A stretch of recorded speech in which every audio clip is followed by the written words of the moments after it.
a lot of people I've worked with, typically this is where they fall down that slippery slope. Well, they'll go out to dinner, they'll have a cocktail, a glass of wine or a beer, then they'll slip into another cocktail, wine, glass of beer.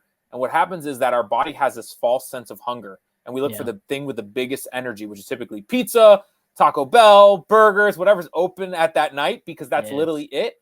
And for every hour we lose of sleep, our body craves 300 to 500 more calories because it wants more energy to stay awake.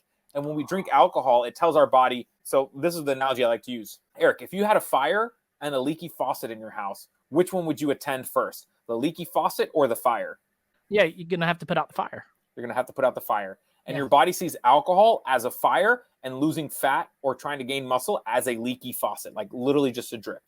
So your body's not going to focus on that leaky faucet. It's going to focus on that fire. So getting rid of the alcohol. And I say that, Eric, I drink alcohol. I'm not here saying I don't. So what happens is our body's going to stop fat burning and it's going to start getting rid of the alcohol and store any kind of energy we have as stored energy. And stored energy is also known as adipose tissue or fat.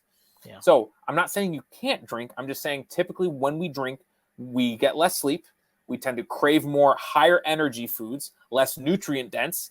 So that's why typically after a night of drinking, we want high fat foods, we want high salt foods, and we want high sugar foods, because that's just our body knowing we need extra energy for those 2 to 3 hours we might have lost to sleep, and it's going to come back on the next day.